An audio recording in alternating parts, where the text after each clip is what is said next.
ஹல்லேலூயா. வாசிப்போம். யாக்கோபு 4ஆம் அதிகாரம் 8வது வசனம். தேவனிடத்தில் சேருங்கள், அப்போது அவர் உங்களிடத்தில் சேருவார். பாவிகளே, உங்கள் கைகளை சுத்திகரிங்கள், இருமனம் உள்ளவர்களே, உங்கள் இருதயங்களை பரிசுத்தமாக்குங்கள். தேவனிடத்தில் யார் சேரணுமா? நாம சேரணும்ன்றது வேதவசனம். வேதவசனம் நம்மை குறித்து சொல்லுகிறது. வார்த்தையின் தேவன் நம்ம இடத்தில் சொல்லுகிறார், நீ தேவனிடத்தில் சேரு, தேவனிடத்தில் பழகு, தேவனிடத்தில் இணைந்து கொள். போய் சொல்ல, கணவனோட போய் சேரணும். கணவன் மனைவின்றது பெருசு இல்ல. சேர்ந்தீங்களா, இணைஞ்சிங்களா? கல்யாணம் கட்டி இணையலன்னா பேருக்கு தான் வெளியே கணவன் மனைவி, ஆனா ரியல் கணவன் மனைவி கிடையாது. இணைஞ்சா தானே கணவன் மனைவி. இயேசு தெரிஞ்சு வைக்கிறது பெருசு இல்ல, இயேசுவோட இணையணும். முழங்கால் படிட்டு அவர்கிட்ட பேசி பழகி அவரை சிந்தனைக்குள்ள இழுக்கும் பொழுது இணைகிறோம். புரியுதுங்களா? அப்போ அவரிடத்துல போய் என்ன வேதம் சொல்லுது? தேவனிடத்தில் போய் சேர பழகு. ஒவ்வொரு நாளும் நாம் போய் அவர்கிட்ட சேரணும், ஒவ்வொரு நாளும் சேரணும். அவரிடத்தில் சேரும் பொழுது அவர் அப்பொழுது சேருவாராம். அவரா வந்து உங்ககிட்ட இடைப்பட மாட்டாராம். ஏன்னா கத்த டீசன்ட் காட். பிசாசு தான் தானா வந்து என்ன பண்ணுவான்? நம்மள ஒண்ணுலமாக்குவான். மனிதர்கள் நம்முடைய அனுமதி இல்லாம நம்ம தொடுறாங்க. இப்ப கூட சட்டம் வந்துருச்சு, மனைவியுடைய அனுமதி இல்லாம கணவன் கூட தொடக்கூடாதுன்னு சொல்லுது. கணவனுடைய அனுமதி இல்லாம மனைவி கூட தொடக்கூடாதுன்னு சொல்லுது. இப்ப சட்டம் வந்திருக்கா இல்லையா? தேவன் அவர் சட்டத்தை அவர் என்ன பண்றாரு? இந்த சட்டம் இல்ல, இவருடைய சட்டத்துல மத்தால வந்துச்சு. அவர் சில சட்டத்திட்டம் போட்டு வச்சிருக்கிறார். என்ன தெரியுமா? உங்க அனுமதி இல்லாம உங்களை ஆளுகை செய்ய மாட்டார். உங்க அனுமதி இல்லாம உங்களுக்கு ஆலோசனை தர மாட்டார். உங்க அனுமதி இல்லாம தேவன் உங்க வாழ்க்கையில எதையுமே செய்ய போறது இல்ல. எதாவது புரியுது? ஏன்டா பல நேரம் வார்த்தையில சில பேருக்குலாம் சொல்ல விடுவா பாருங்க.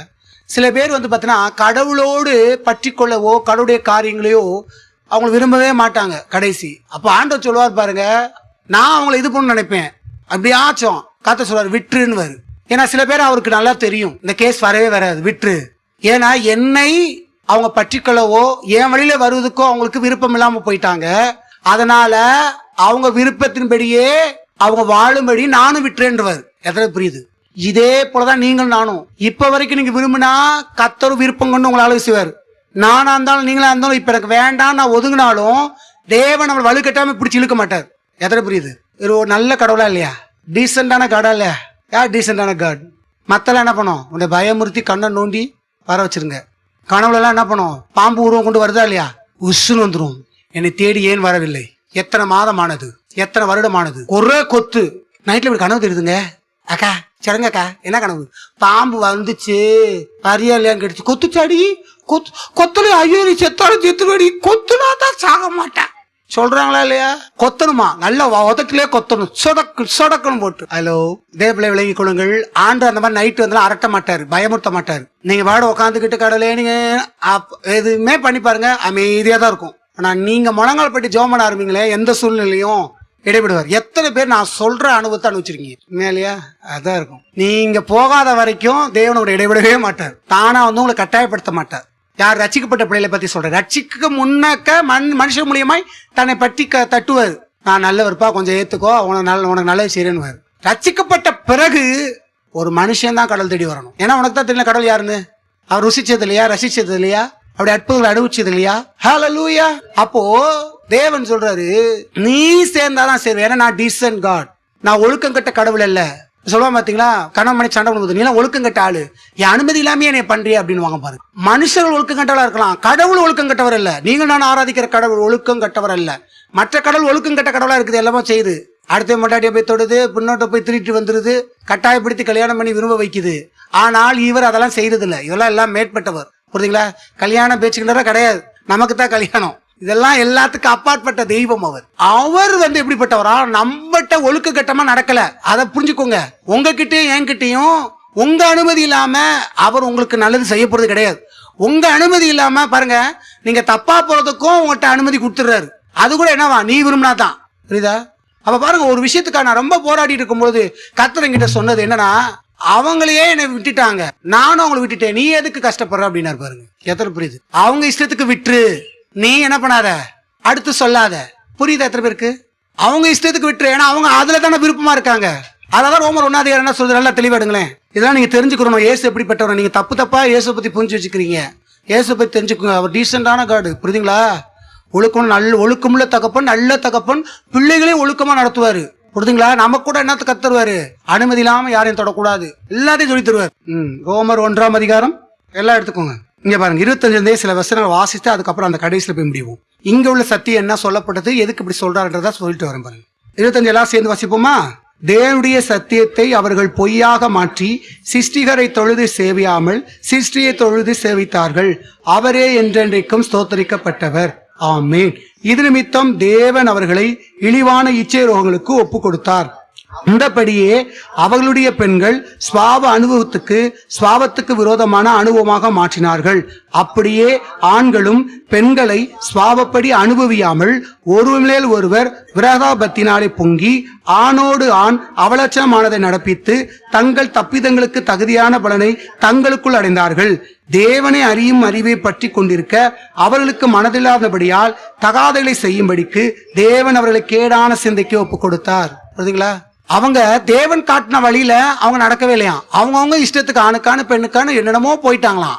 ஆனா தேவன் அவங்கள போய் சண்டை போடலையா, அவங்களோட போய் போராடலையா, விட்டுறாராம். நீ என்ன பற்றி கொண்டிருக்க, உனக்கு மனது இல்லாதனால நீ எதை பற்றி கொண்டிருக்கியோ போன்றாராம். அப்ப ஆண்டவர் என்கிட்ட பலமுறை சொல்றதான், அப்படி போனவங்கிட்ட போய் திருப்பி போய் நீ என்ன பண்ணாத, பேசாத. நான் பல நேரம் பாத்தீங்கன்னா முன்னாடி எனக்கு நிறைய விஷயத்துல ஆரம்ப காலகட்டத்தில் வரும்பொழுதெல்லாம் ஆண்டவர் எனக்கு அந்த அனுக்கிரம் கொடுத்தபடியா ஒருத்தவங்க என் மனதில் என்ன நினைக்கிறாங்க, சிந்திக்கிறாங்க, அவங்க வெறுவாயில சொல்றாங்களா இருதயபூர்வமா சொல்றாங்களான்னு நமக்கு தெரியும் பாருங்க. அப்போ வெறுவாயில் இவங்க ஒன்று சொல்லுவாங்க, உள்ளவன் வச்சிருப்பாங்க. அப்போ உள்ளவன் வச்சவங்க சுட்டி காமிச்சு நல்லா திட்டி விடுவேன் பாருங்க. நீ இன்னும் இதை வச்சுட்டு வெளியே நீ தான் பேசுறியா, நீ இப்படி வா அப்படி வா அப்படி இப்படி இப்படி ரொம்ப கட்டாயப்படுத்துவேன் பாருங்க கத்த அப்படின்னு. அப்பதான் கத்த சொன்னாரு, நீ ஏன் இவ்வளவு போராடுற அப்படின்னு. அப்பதான் முடிஞ்சிச்சு. அவன் சொல்ற, நானே போராடுறதில்ல. ஏன்னா வசந்தராவ் சொல்றாரு பாருங்க, நான் மனசோடு போராடுவது கிடையாதுன்றாரு, நீ போராடாத. அப்பதான் எனக்கு விடுதலையா கிடைச்சது. ஓ, நான் தப்பா புரிஞ்சிட்டேன், அவருக்கே இல்லாத அக்கறை எனக்கு தேவையில்லை, நான் ரொம்ப போராட வேண்டாம் வேண்டாம். உனக்கு தான் வழிகள் தெரியுமே, நீ போறது சரியா தப்பான்னு முதல்ல உன் மனசாட்சிக்கு தெரியாதா? சொல்லுங்க, தெரியுமா தெரியாத? நீ இப்படித்தான் நீ இப்படித்தான், நீ போராடாத அப்படின்ட்டாரு. போராடாத, நான் போராட, நீ போராடாத, விட்டுட்டாரு. அப்போ விட்டுட்டாவே என்ன, பின்னாடி யார் அடிப்பா? சாத்தான் வருவான். சாத்தான் என்ன பண்ணுவான், வண்டியில போகும்போது தள்ளி விடுவான், நைட்டு படுக்கும் போது படபடபடன்னு உண்டாகுது, என்னென்னமோ வந்து மேல இறங்குது. இதெல்லாம் நடக்குதா இல்லையா? நிறைய பேத்துக்கு நடக்கும். ஏன்? கடவுளை நீ விட்டுட்ட, அதனால அவர் விட்டார். வேதம் சொல்லு பாருங்க, நீ என்னை கைவிட்டபடியா நானும் உன்னை கைவிட்டேன். என்ன நான் சொல்ல நினைக்கிறேன் அந்த வார்த்தையெல்லாம் அவரே விட்டாரு. நீ என்னை விட்டுட்ட, நானும் உன்னை விட்டுட்டேன். நீ என்ன விட்டுட்ட, அதனால நான் உன்னை விட்டுட்டேன். நீ என்ன பிடி, நான் உன்னை பிடிக்கிறேன்றாரு. எத்தனை புரியுது? ரட்சிக்கப்பட்டவங்களுக்கு இதை சொல்றேன், மறுபடியும் சொல்றேன். ரட்சிக்கப்பட்ட பிள்ளைகளை நடத்துறத சொல்றேன். ரட்சிக்கப்படுறதுக்கு முன்னக்க அவர் தேடி வந்து சொல்றது என்பது வேற. ரட்சிக்கப்பட்டு தன்னை யார் என்று வெளிப்படுத்தி அறிந்து புரிந்த ஒரு நபருக்கு கர்த்தர் என்ன பண்றது இல்ல, கட்டாயப்படுத்துறது இல்ல. இங்க பாருங்க, இன்னொரு சம்பவத்தை சொல்றேன் பாருங்க. இதை வச்சு கடவுள் எப்படிப்பட்ட புரிஞ்சுக்கோங்க, அவர் எப்படிப்பட்டவன்றத. நல்ல குமாரன் கெட்ட குமாரன் கதையில கெட்ட குமாரன் அப்பாவுடைய சொத்து பத்துகள்லாம் எடுத்துட்டு போய் சண்டை போட்டு விபச்சாரியோடைய போய் விபச்சாரம் பண்ணி ஆஸ்திகள்லாம் அழிச்சு சாப்பாட்டுக்கு கூட அவன் கஷ்டப்பட்டு தவிடு கூட கிடைக்காம நிலைக்கு அவன் வாழ்க்கை ஆரம்பொழுது வரைக்கும் தகப்பனார் போய் தேடி போய் கூப்பிட போனாரா? ஆனா அவன் மனம் திரும்பி வரணும்னு யாருக்கு என்ன இருந்தது? ஏப்பா நீ மனம் திரும்பிப்பா, மாறுப்பா, வாப்பா வாப்பான்னு சொல்லி அவர் கூப்பிட போனாரா? ஏன் கூப்பிட போல? ஆனா இன்னைக்கு என்ன தெரியுமா, எல்லாம் அறிஞ்சு புரிஞ்சு எல்லாம் இருப்பாங்க பார்த்தீங்களா, சில இதெல்லாம் அப்படியே விலகி இருப்பாங்க பாருங்க. இவங்களை போய் தேடி பாஸ் மறுபடியும் இவங்களே போவாங்களாம், இவங்களே விழுவாங்களாம், இவங்களை தேடி நாங்க போய் கூப்பிட போகணுமா? எப்படி? புதுதா வரவங்களோ எதை தெரியாது, எதனா போய் கேட்கலாம், விசாரிக்கலாம், வைக்கலாம். சத்தியத்தை அறிஞ்சு புரிஞ்சு இருக்கிறவங்க, எல்லாத்தையும் தெரிஞ்சவங்க, இவங்களே பிரச்சனை உண்டு பண்ணி இவங்களே பிரச்சனை ஏற்படுத்தி இவங்களே பிரிஞ்சு இருக்கிற ஒரு நபரை போய் பாஸ்டர் தேடி போய் கூப்பிடலேன்னு சொல்லி பிரச்சனை கொண்டு வராங்களே, இது சரியா தப்பா? ஏன்னா வேதத்தின்படி தப்பு. ஏன் அப்படி நான் சொல்றது நல்லா கவனமா கேளுங்க. தேவன் இங்கே நல்ல குமாரன் கெட்ட குமாரன் கதையில சொல்லும் பொழுது தன்னுடைய தகப்பன் கெட்ட குமாரன் போய் அவன் கஷ்டப்படுறதெல்லாம் கண்டிப்பா கஷ்டப்படும் தெரியும், இல்ல மகன் எப்படி இருக்கான் ஏது இருக்கான் இப்படி எல்லாம் பார்க்க போகலாம், அப்படிலாம் பண்ணவே கிடையாது. ஆனா எப்போ வருவான் தான் இருந்தாரு. அப்படின்னா கதை சொல்லுது, கதை அப்படித்தானே சொல்லுது, மாத்தக்கூடாது கதையை, அப்படிதான் சொல்லுது. ஏன்னா ஒருத்தவன் போய் நம்ம வழியை போய் கூட்டனா வந்துருவாங்க, பேசினா கூட வந்துருவாங்க. ஆனா மனம் திரும்பதோட வர மாட்டான். மனம் திரும்பிட பொய் சொல்லுவான், உண்மையான மனம் திரும்பியோட வர மாட்டான், திருப்பி பழைய பஞ்சாயத்தை எழுப்பான். அப்ப உண்மையா மனம் திரும்பி இருப்பான் என்றால் அவனை தேடி வருவான். இதுதான் வேத வசத்துடைய உண்மையான ஸ்டெப்ஸே. ஏன் அப்படின்னா நல்லா கவனமா கேளுங்க, அவன் போனவன் அவனுக்கு அது நல்லா தெரிஞ்சிச்சு. அப்பனோட இருக்கிற வரைக்கும் நல்ல வாழ்க்கையில, நான் தனியா போய் சொத்து பத்தோடு பிடிச்சு போய் விபச்சாரத்தோட எல்லாம் வாழ்றதெல்லாம் இவனுக்கு சந்தோஷமா தெரியுது, நல்லதா தெரியுது. கெட்ட பாதையில போறதெல்லாம் நல்லதா தெரியுது. புரியுதுங்களா? இப்படிப்பட்டவனை போய் நான் கூப்பிட்டா கூட வருவான், தகப்பன் கூப்பிட்டா வரமாட்டான்னு நினைக்கிறீங்களா? எப்படியா வந்துருப்பா, அப்பாவோட சேர்ந்துருப்பா, இதனால பரவாயில்லப்பா, சரி அப்படியே சேர வந்து திருப்பி வருவான். அவரோட வர மாட்டானா? வந்துட்டு என்ன சொல்லுவான், உனக்காக தான் வந்தேன், யாருக்காக வந்தேன்? வந்தானா என்ன சொல்லுவான்? பேச்சுல வந்தா என்ன சொல்றாங்க? நீங்க சொல்லுங்க. உனக்காக தான் வந்தேன் அப்படின்னு பாருங்க. மனம் திரும்புவான்னு நினைக்கிறீங்களா? இப்ப என்ன பண்ணுவான்? வெளியே பண்ண பாவத்தெல்லாம் இன்னும் உள்ள இருந்து பண்ணுவான். இன்னும் அதிகமா தைரியமா, இன்னும் தைரியமா என்ன பண்ணுவான்? தப்பான வழியில தான் எங்க இருந்து போவான்? அப்பனோட இருந்தே என்ன பண்ணுவான்? அதான் அப்பயும் போல. கேளுங்க நல்லா சத்தியத்தை. நீங்க அந்த வசனத்துல பார்க்கும் பொழுது அங்கே தவிட்டுக்கு கூட சாப்பிட கூட கிடைக்காத நிலையில அப்பதான் அவன் உணர ஆரம்பிக்கிறான். என் அப்பா வீட்டுல வேலைக்காரனு கூட நல்ல உணவு கிடைக்குது. ஆனா என்ன ஆகி போச்சு? இன்னைக்கு நான் இப்படி அவதிப்படுறேனே, இதெல்லாம் நான் பண்ண தப்புன்னு சொல்லி உணர்வு அடைந்து யார் தேடி போறா? உணர்வடைஞ்சு போனா பாத்தீங்களா? உணர்வடைந்தவன் தான் உண்மையா மன திரும்பதோட போவான். உணர்வு அடையாத வரைக்கும் அவன் மனம் திரும்பவே மாட்டான். அப்படி மனது போறானா பொய்யான மன திரும்புதல் தான். புரியுதுங்களா? உணர்வடைஞ்சவன் தவிட்ட தின்ன மாட்டான். தவிட்ட ஏன் தின்னுட்டு இருக்கான்? அவனாலதான். உணர்வு அடைஞ்சவன் எங்க போயிருவான்? நான் பண்ணது தப்புன்னு மன்னிப்பு கேட்டு ஆண்டுட்டு என்ன பண்ணுவான்? மறுபடியும் எங்க போவான்? கேளுங்க. அதனாலதான் நீங்க பாத்தீங்கன்னா அந்த கதையில இதெல்லாம் வேற மாதிரி பிரசவம் பண்ணிட்டு இருப்பாங்க நிறைய பேர் புரியாம. இது உண்மையான நிலத்தை புரிஞ்சுக்கிறோம். இப்ப தகப்பன் வந்து நீ இதை செஞ்சு அதை கேட்கவே இல்லை. ஏன் கேட்கலன்னு தெரியுமா உங்களுக்கு? ஏன் கேட்கல தெரியுமா? அவனா போனவன் வந்தான் பாத்தீங்களா? உணர்வு அடைஞ்சவன் தான் அவனா வருவான். உண்மையா மனம் தான் அவனா வருவான். அப்ப மனம் திரும்பிட்டா என்பதா அவர் அதில் அறிஞ்சுக்கிட்டாரு. இனி அவன் கிட்ட போய் சொல்லி நீ மானியா இதை பண்ணியா அதை பண்ணியான்னு கேட்க போதில்ல. கேட்கவும் மாட்டார். ஏன் தெரியுமா? நீ தான் மனம் திரும்பிட்டியே. இப்பதானே உண்மையான மனம் திரும்புதல் வந்துருச்சு. எத்தனை புரியுது? அதனாலதான் அவர் எதையும் கேட்காம சேர்த்துக்கிட்டார். இப்ப நம்ம போய் பேச போறோம்னா மனம் திரும்பியா வச்சா 1000 கேள்வி கேட்கிற மாதிரி தான் வரும். அவனா வந்துட்டா மனம் திரும்பி வந்தவன் கேட்க வேண்டிய அவசியம் இல்லை. ஏன்னா அவன் தப்புன்னு உணர்ந்துட்டான்ல. கெட்டக்க மன உணர்ந்தானா இல்லையா? உணர்ந்து இடம் பண்ணா போனான். இப்ப புரியுதா சத்தியம்? இப்ப விளங்கிக்கொள்ளுங்க. இப்போ அவன் விபச்சாரம் பண்ணான், ஆஸ்தி அழிச்சான். ஆஸ்தியை கொடுக்க மாதிரி கொடுத்து தகப்ப பின்னாடி போய்கிட்டு சண்டை போட்டுக்கிட்டே ஏன்டா அப்படி செலவு பண்ண கேட்டாரா? அவன் பின்னாடி போய் ஏதாவது பண்ணாரா? இதே மாதிரிதான் நானும் ஆண்டவர் சொல்ற. தன்னை தான் அங்கே காமிக்கிறார் தகப்பனா. நீங்க உங்க இஷ்டத்துக்கு போனாலும் விட்டுருவாரு. ஆனா அடி வாங்கி மிதி வாங்கிட்டு கத்ததான் செஞ்சான்னு சொன்னா பாத்தியா அது எப்படி இருக்கும்? அவர் தான் என்ன பண்ற? வண்டியில இருந்து தள்ளி விடுறாரு. என்னாரு கேஸை திருகி விடுறாரு. சிறுன்னு திருகி விட்டு என்ன கேஸை அப்படித்தான் வச்சிருந்தேன் தானா திருகி இருக்கு. ஆண்டவர் திருகி வச்சு என்ன சாகடிக்க பார்த்தாருன்றீங்க. பாத்தீங்களா? சொல்றீங்களா இல்லையா? ஏதாவது யார் பண்றது? பிசாசு இடம் கொடுத்த நீ பண்ண உன் வாழ்க்கையில நடக்குது. அவர் பண்ணல, உன் விருப்பத்துக்கு தான் விட்டாரு. தெரியலுங்க. இப்போ அவன் விருப்பத்துக்கு இப்ப சின்ன பையனை அனுப்புறான்னு வச்சுக்கோங்க. கெட்ட குமாரனை அனுப்பி பிடிச்சி இழுத்தாரா? இழுக்க முடியுமா? முடியாதா? வாடா வைடான்னு நீ எதை விரும்புறிய? நீ நல்லா இருந்தா சொல்றாரு. உனக்கு எது நல்லதுன்னு தெரியுதோ நீயே சூஸ் பண்ணிக்கொண்டு. உனக்கு எது நீ வந்து போராட வேண்டாம். நீ இருமனசா இருக்க வேண்டாம். உனக்கு நான் எல்லாத்தையும் சொல்லித்தரேன். என்ன சொல்றாரு? எல்லாத்தையும் எதுல உனக்கு பிரியமா இருக்கு சொல்லு. தெரியாத வரைக்கும் ரைட்டு. தெரிஞ்சப்ப நமக்கு தெரியும்ல எதுல உண்மையான கடவுள் யாரு, உண்மையான சந்தோஷம் யாரு, டீசென்டான காடு. இப்ப தெரியுமா தெரியாதா? இப்பயும் யாருடைய விருப்பத்துக்கு ஆண்டவர் கொடுக்கிறாரு. இதுலயும் உன்னை கட்டாயப்படுத்தி கொண்டு வர முடியுமா முடியாத? கடவுளால உன் மைண்டை மாத்த முடியுமா முடியாத?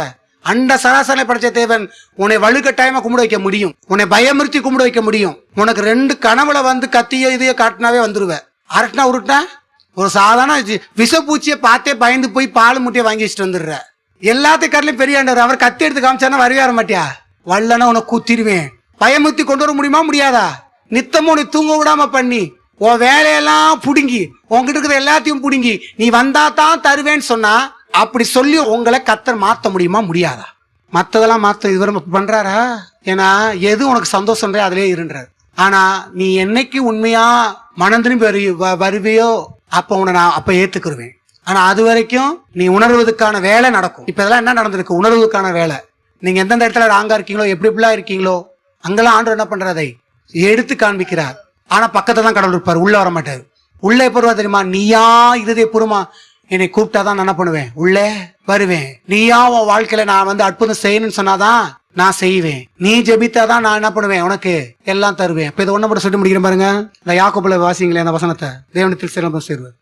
தேவனிடத்தில் சேருங்கள், அப்பொழுது அவர் உங்களிடத்தில் சேருவார். பாவிகளே உங்கள் கைகளை சுத்திகரியுங்கள், இருமனம் உள்ளவர்களே உங்கள் இருதயங்களை பரிசுத்தமாக்குங்கள். பாருங்க என்ன சொல்றாரு? இருமனம் உள்ளவர்களே. கர்த்தர் சொல்றாரு ஒரு ஸ்திரீக்கு ஒரு பெண்ணுக்கு, இங்க ஒரு பெண்ணுக்கு இருமன நிலைகளா இருக்கின்றார். கடவுளை தேடுவதிலையும் இவரை நோக்கி பின்பற்றி போவதையும் பத்தி சொல்றேன். இருமனமா இருக்க ஒரு மனமா வந்துடுறாரு. எதோட விரியுது? குந்தி இருக்க வேண்டாம். நான் எல்லாத்தையும் உனக்கு காமிச்சிட்டேன். என் வாழ்க்கையில நான் ஆண்டவரை தேர்ந்தெடுக்கும் போது நான் இதுல அதிகமா இருந்தேன் பாருங்க, இந்துல இந்த ஈர்மான நிலை ஓடிக்கிட்டே இருந்துச்சு. அதுக்கப்புறம் தான் பல கேள்வி கேட்டு யார் மெய்யான கடவுள், ஒரு மன நிலையில. இப்ப கர்த்தர் சொல்றாரு, குந்தி குந்தின்றதை நீக்கிட்டு ஒரு மனமா என்னை கூப்பிடு, முழு இதயமா என்னை கூப்பிடு, முழு இதயமா என்னை பின்பற்று, இதோ உன்னை நான் உயர்த்துவேன், மேன்மைப்படுத்துவேன், என் கரத்துல உன்னை நான் தாங்குவேன்றார். எத்தனை பேர் புரியுது? உன்னை என்னைக்கு நான் கைவிடாது இருப்பேன் கர்த்தர் சொல்றாரு. நீ புரிஞ்சுக்கோ, உணர்ந்துக்கோன்னு கர்த்தர் சொல்றாரு. எவ்வளவு நல்ல கர்த்தர் பாத்தீங்களா? இந்த தேவனோடு நல்லா பேசுறதுல லாபம் இருக்கு. இவரோட பேசும்போது உன் வாழ்க்கையில அப்பதான் அர்த்தம் இருக்கு. இல்லைன்னா அர்த்தம் இல்லாம வாழ்ந்துட்டு இருப்ப. உனக்கு இதை நம்ம என்ன செஞ்சுட்டு இருக்கோம்? சிலர்லாம் நம்மளே குழம்புறோம் இல்லையா, என்ன செஞ்சுட்டு இருக்கீங்க, என்ன பண்ணிட்டு இருக்கேன், படுக்கும்போது தூங்கும் போதுலாம் மைண்ட் எப்படி டிஸ்டர்பன்ஸ் ஆகிட்டே இருக்குது பாத்தீங்களா? ஆகாம இருக்காது. என்ன செஞ்சுட்டு இருக்கோம், என்ன பண்ணிட்டு இருக்கோம், காலை எழுந்தா ஏதோ வேலை பார்க்குறோம், ஏதோ போறோம், சண்டை, அது அவங்க இது, நான் இங்க என்ன பண்றேன், ஏது பண்றேன், அர்த்தமில்லாத ஒரு வாழ்வு. இப்ப கர்த்தர் சொல்றாரு, ஒரு வாழ்க்கைய அர்த்தமுள்ள ஒரு வாழ்வியா நான் மாத்துறேன்றார். இங்க இருக்கிற அப்படின்னா அதுக்கு காரணம் நான் தான். என்னோட இங்க இருந்து பழகி பேசி என்னை அநேகருக்கு அறிவிப்பதற்கு ஒன்ன நான் வச்சிருக்கின்றார். எத்தனை பேர் புரியுது? அல்லேலூயா. கர்த்தரை மகிமைப்படுத்துவோமா?